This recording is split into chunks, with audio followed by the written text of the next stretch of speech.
Well, welcome to Bridging the Divide. My name is Ed Martin, and we are so glad you came to be with us today. Since the beginning of the year, we've been talking about the cultural divide, really, that's going on in our world, that most of us believe is deeper and broader than it's ever been. Now, if you've been around a while, you know that I love history, and I often wind up talking about history a lot. And so when people say to me, this is the worst it's ever been in our culture, I don't think this is probably the worst it's ever been. I could point to, for instance, I think during the Civil War, I think that was probably a bigger cultural divide when we were actually shooting at each other. But I will say this, I think for most of us, this is the worst it's been in our lifetime. And for most of us, what really causes the problem is that we don't find ourselves really firmly in either of the two camps often. I mean, on some issues, we find ourselves in one area and we're pretty on that side with them, but then on other issues, we're on the other side. And for whatever reason in our culture, it doesn't feel like you can just be in the middle. I mean, the height of the tone of things and the divide between people, it just seems so deep. In fact, therapists are saying these days that the anxiety level in our culture is at an all-time high. And in fact, we're going to be talking about anxiety and how to handle it in the very next series. I hope you'll be a part of that. But, you know, our culture over things, political things often, cultural things in our country have never been more divided, we often feel like. I don't know if you saw this just before our last presidential election. This is an actual obituary that ran in our country. It says, this is from a lady in Richmond, Virginia. Faced with the prospect of voting for either Donald Trump or Hillary Clinton, Mary Ann Nolan of Richmond chose instead to pass into the eternal love of God on Sunday, May 15th. Some of you are thinking, I didn't even know that was an option. You know, political jokes that address the division we have in our democracy they've always been there. In fact, I'll give you my all-time favorite political joke, see if you've heard it.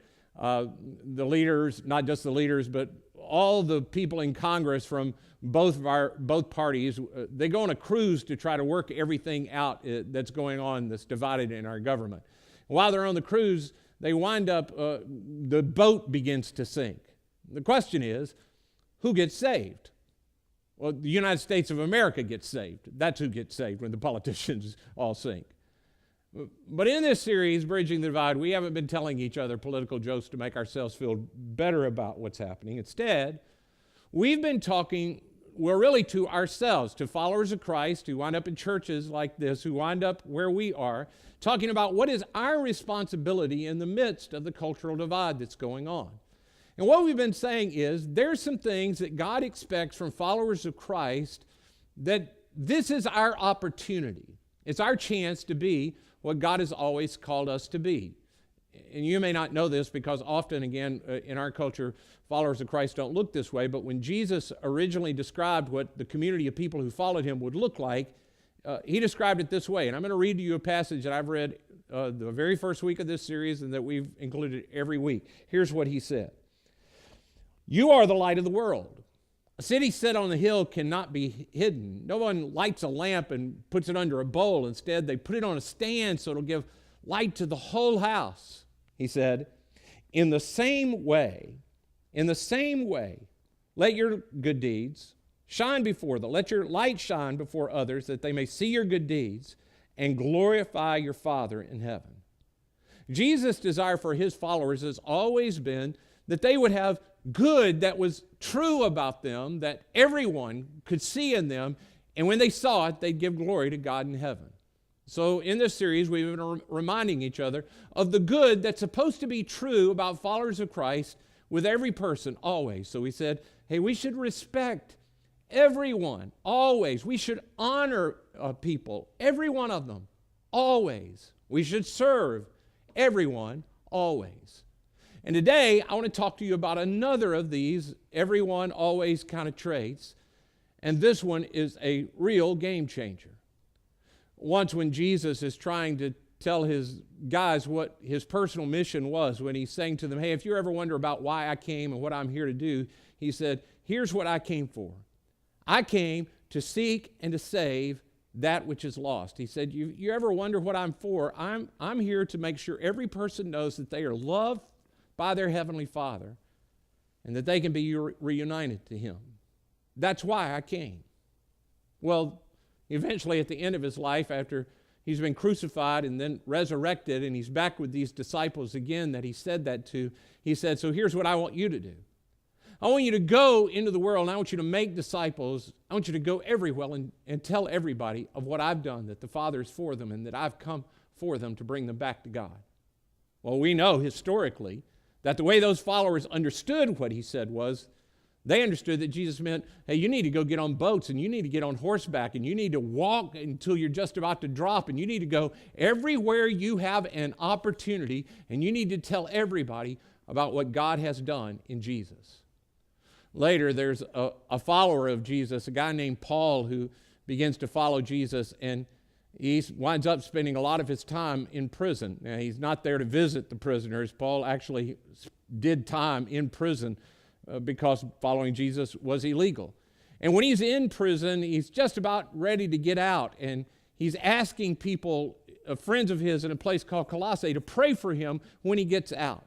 Now, that's not unusual. When people are doing time, they often ask for people to pray for them, and they dream about what they're going to do when they get out. What do you think Paul prayed for? Well, here's what he prayed.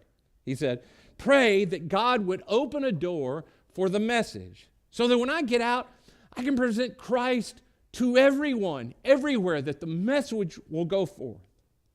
Now, as much as anything, that prayer has done as much to shape Western civilization as any other prayer. In fact, Paul in his life and living out that prayer, and then people after him, they have as much to do with there being the possibility of a United States and for you to be sitting in a church in Coweta County as anything else.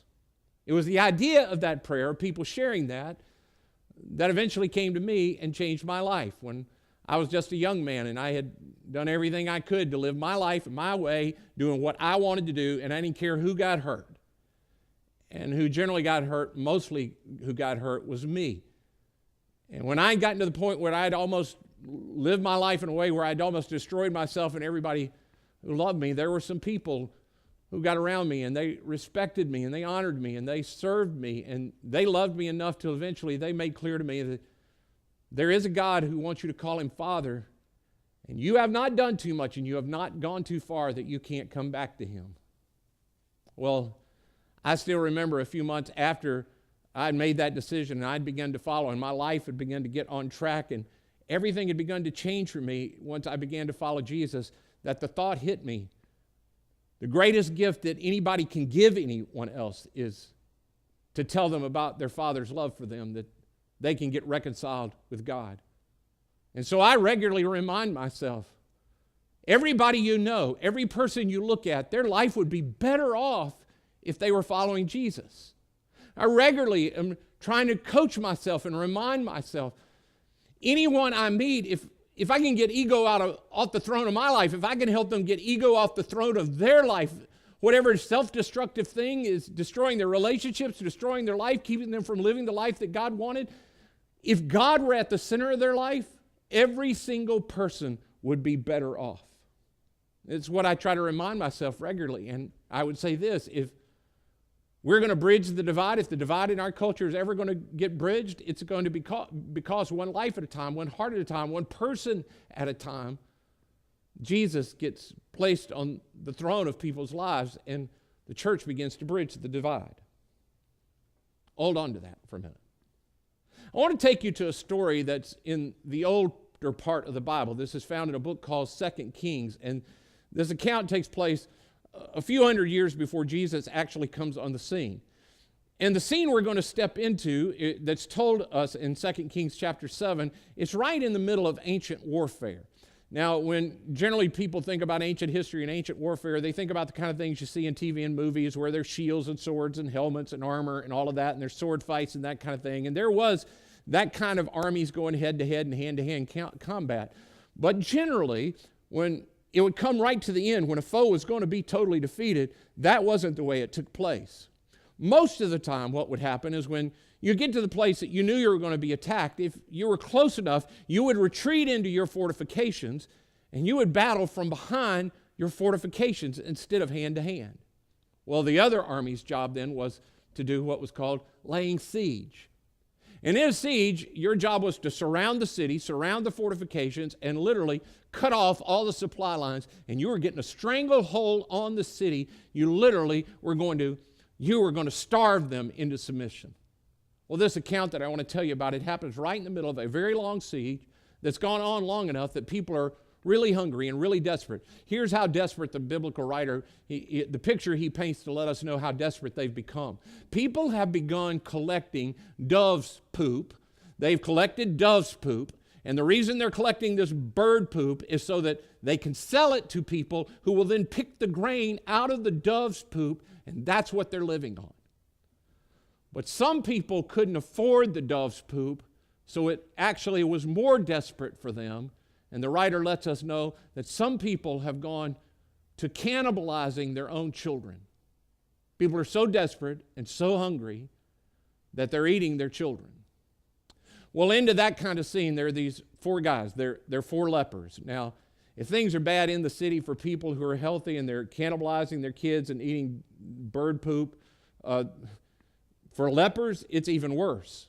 Because the bad news is that you can't even be a part of society. People won't have anything to do with you because the disease you have is so bad that they're afraid that they would die from that. Good news of that is they're not going to eat you, at least, because you have this dread disease.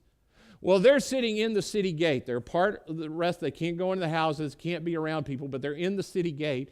And one of them finally comes to the conclusion, hey, this is stupid, guys. Guys, I'm going to make a change. I'm going to leave this place. And they're saying to themselves, what are you talking about? And he goes, well, look, I've thought about this. If we sit here, we will die. If we go into the city, everybody's starving. We will die. If we walk out there and we go to the enemy, we shall but die. And what he says to them is, hey, we could walk out there and who knows? They might have mercy on us. They might at least take us captive, try to get information out of us. But even if they don't, we shall but die. I love that line. It's like the Braveheart. Come on, we shall but die. Well, the other guys think about it and they go, you know, he's right. We sit here, we're going to die. We go in there, they got no food, we're going to go die. We could take a shot and go out there. Something good could happen.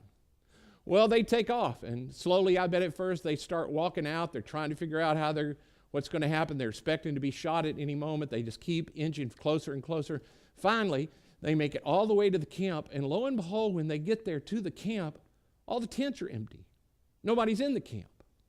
Now, what they don't know that we, the reader, know is that God has decided finally to answer the prayers of the people in the city. God, during the night, had caused the people who were in the enemy army in their camp to hear what they thought was an army behind them. And they thought to themselves, oh my goodness, while we were looking at the people in the city, another enemy has come behind us and we didn't protect our rear guard. We've got to leave.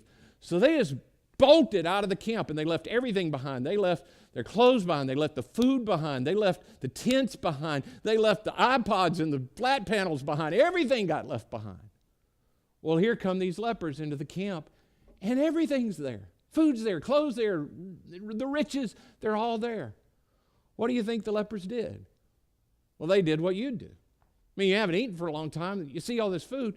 They start eating, and man, they can't believe their good luck. They start eating, they start drinking. When they get a little bit of their fill, they start having more fun. They start going into tents, and they're laying down. They're trying on people's clothes. They cannot believe their good fortune. When they finally get to the place that they've had their fill, they think to themselves, hey, in a minute, everybody else eventually is going to realize in the city that there's nobody out here. Somebody's going to come out here and they're going to figure out that nobody's here. And then we're the lepers again, and they're going to push us out of the camp and we're going to have nothing again. So before they figure out, we need to take some of this stuff and we need to go hide it somewhere so that when they come, we'll have something left over. Well, in the midst of that, carrying out that little plan, one of the guys, and I don't know if it's the same guy that had the logical thought a minute ago, but I think it's him. He says to them, right in the middle of it, hey guys, what we're doing isn't right. And then I love this the way he says it. He says, today is a day of good news, and we need to tell it. And the other guys are like, yep, that's right. We're all fed, and we thought we were going to die. We thought, oh, we can but die. But God was gracious to us, and our life's better than we could ever imagine. We've We were thinking about getting a storage place and piling it in a garage and keeping it to ourselves, but this is good news. We have to go tell people. So they do. They go back to the city and they share the news. And I bet people came out slowly at first thinking, oh, maybe the enemy got these lepers and they've tricked them and it's a trap to end the battle. But they come out and they find the same thing. Now, when they start eating and feeding their kids and everything is going well, that's really the end of what the Bible says. But here's what all the rest of this is in Ed's head. Here's what I think. I bet at that point, the lepers, the four of the guys, they're standing off to the side. And I bet they're watching all of this take place. They see a kid over there that in just a few days, if they hadn't gotten food, he was going to be somebody's meal. And now he's well fed and he's running around and he's playing, he's having a great time. They see an old person who all hope was gone. They were feeble and they were just about to die, and now they're eating and they're with their family and everything's great. And I bet they watched the joy of that moment and they realized the joy we felt a little bit ago when we found the food and how happy we were. It's nothing. It's been multiplied 100 times by the joy we feel of watching these people's lives get transformed. Now I bet you can see where I'm going with this.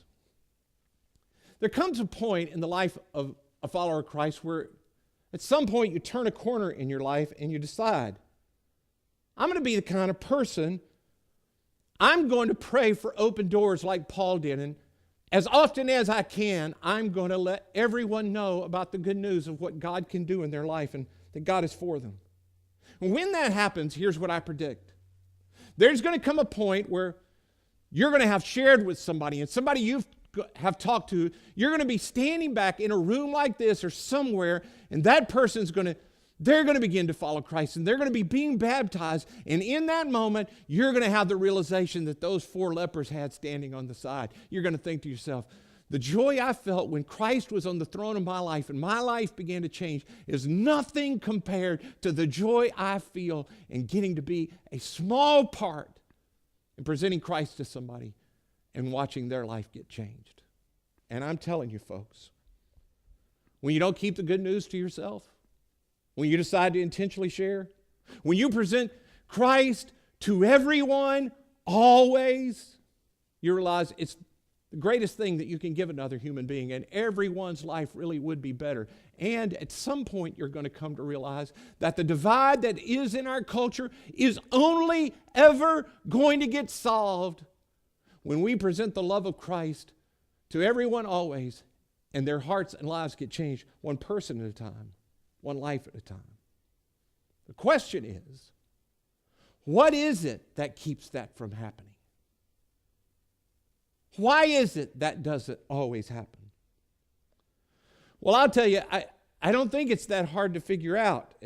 I think what's hard is at some point, followers of Christ, we have to get gut level, grown up, look ourselves in the face, and answer some questions to ourselves about ourselves. And that's what I want to try to get you to do in the little bit of time I have left. I want to ask you some questions that I regularly ask myself and that I've been asking other people for some time now to get real clear on why it is we don't always do this. Would you be willing to be honest with yourself about these questions? Here's the first one. The first one is, does my heart care about what God's heart really cares about? See, I really believe this is the biggest issue. I've been working in church for 30 years or more now. And when I first began to work in church, there was something I noticed that it bothered me then, and the truth is, it's still the biggest thing that bothers me now. I've never really been bothered by the fact that in our culture, there are people that don't claim to follow God and they don't behave like they follow God. That really hasn't bothered me. At least they're honest to what they believe. It doesn't really bother me that people who've just begun to follow God still don't totally behave the way that they would. They're just learning.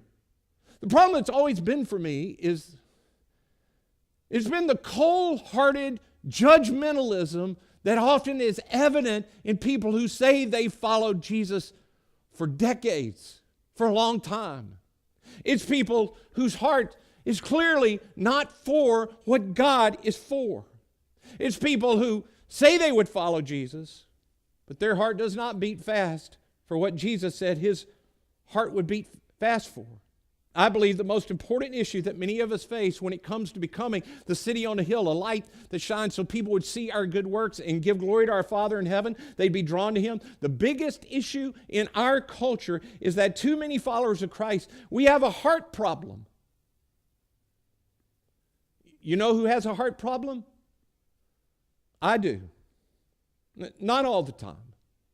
I can think of people that I have a chance to talk to, that I've been around, that I've gotten to know, and I've talked with them about how God is for them and Jesus wants to be a part of their life. And in general, I'm often way more comfortable around people like that than I am people who follow God. I think about a guy who I recently had a conversation with, and in the middle of talking to him about following Christ, and he was just about at the point to do it, he in the middle of it wound up saying a curse word, and then he felt like he had to apologize. And I said, man, that's okay. Don't worry about that. And he said, that's what I love about Community Christian. This place is such good dove's dung, you know what I mean, stuff that happens. I love being with people like that. I love being with people that are trying to figure it out. I have hope for them. I pray for them. And when I think about the fact that some of them come to Christ, and when Christ gets in their life, everything begins to change, and I got to be a small part of that, there's not much better than that for me. But sometimes, way more often than I'd like to admit, my heart gets cold.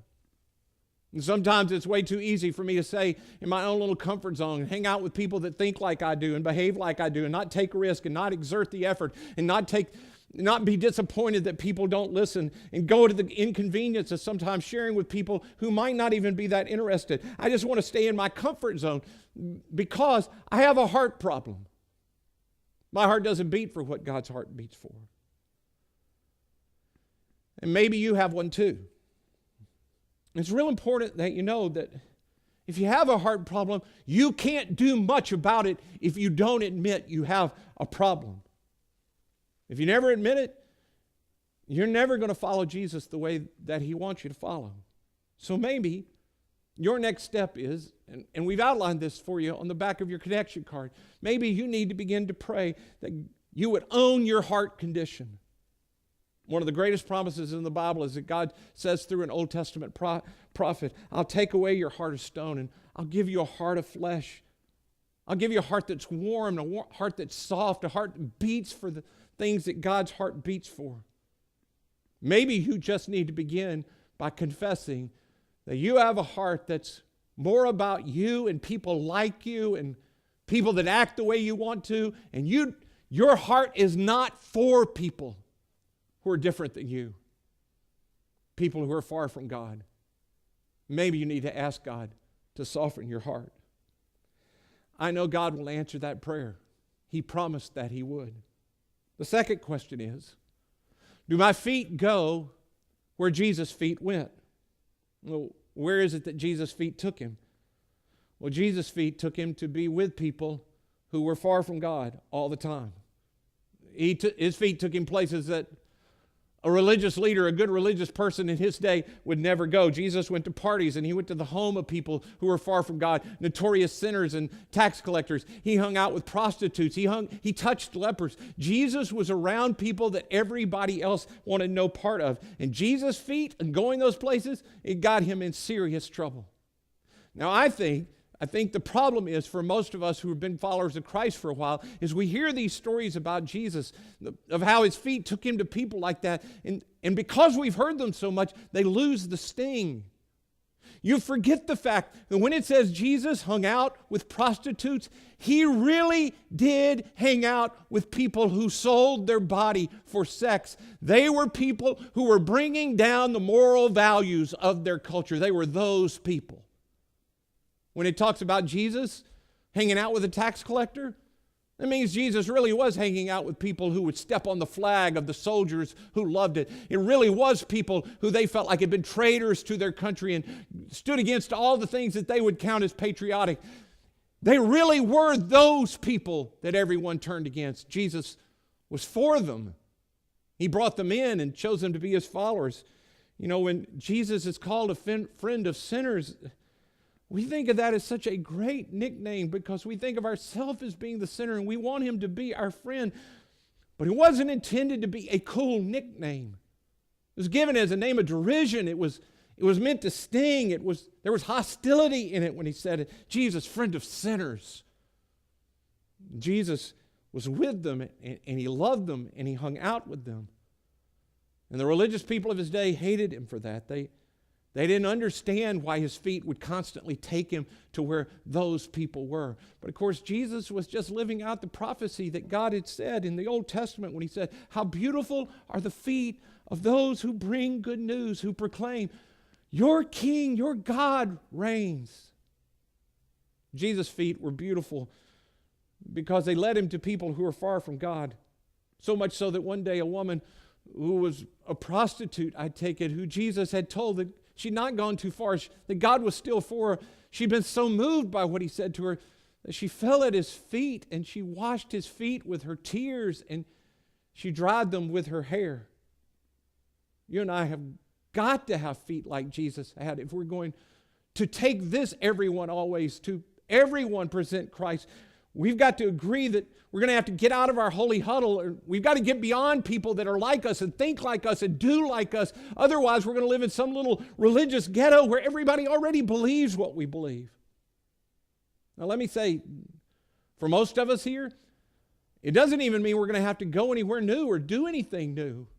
Because the truth is, in our culture, almost everyone lives outside of our little religious ghetto. You just need to take your eyes and turn up and begin to look around, and your heart that now is soft the way God wants, you actually go to people who are different than you.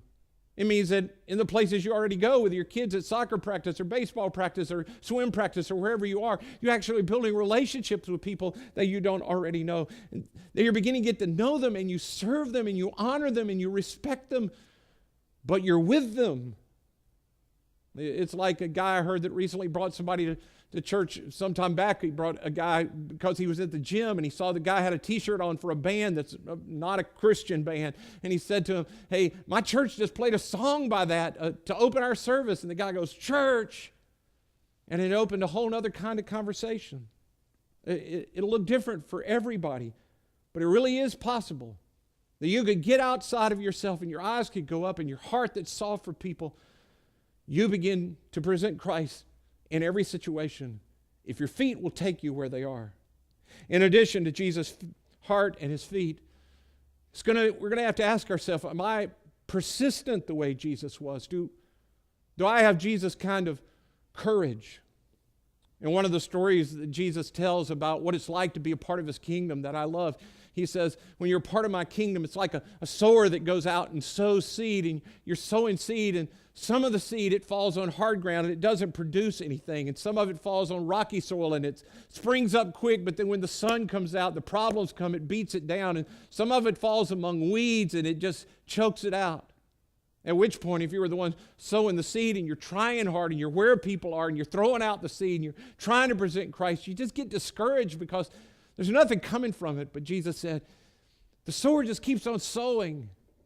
Some of it falls on good seed. And he says, when it falls on good seed, oh, watch out. That seed produces 150, 100 times more than any of the other seed. And I know what happens. I know what happens. When you're out sowing and you're trying your best and your heart is soft and you're among people and you're saying things to people and you're trying and nobody responds, and maybe it's somebody you really care about, and you try and you try and you try and there's never any response, and you think to yourself, am I not doing it right? Is God not answering my prayer? What's going on? Here's the deal with Jesus' story. Our job is just to be persistent and keep throwing seed. You just keep throwing seed until it finds good ground. You just keep spreading the seed until God begins to do what only God can do.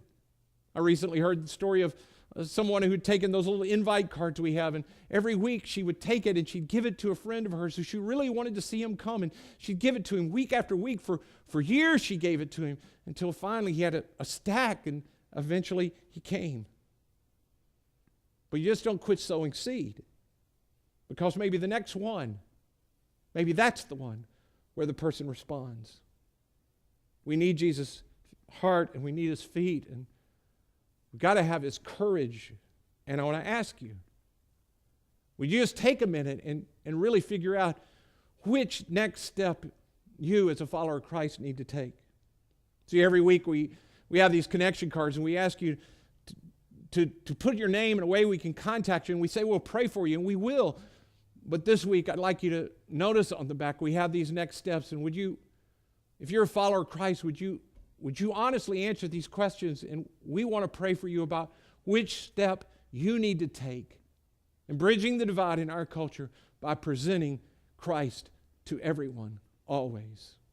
Now, if you're here and you're not yet a follower of Christ and you're just new to church, I just want to say again how glad we are that you came. Our whole church was designed to be a place where you could hear that God is for you. He's not against you, that you haven't done too much, that you are included, because everybody's welcome here, because nobody's perfect.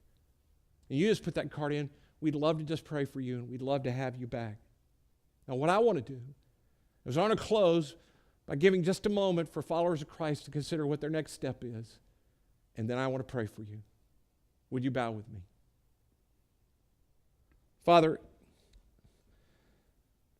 I pray right now for my brothers and sisters, for those of us who follow you, that you would be at work in our heart.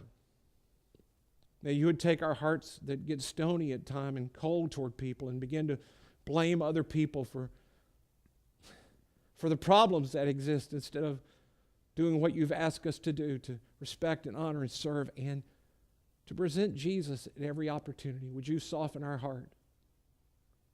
And God, would you help us to go where they are, to notice, to love them, to be with them. And God, would you help us just to be persistent?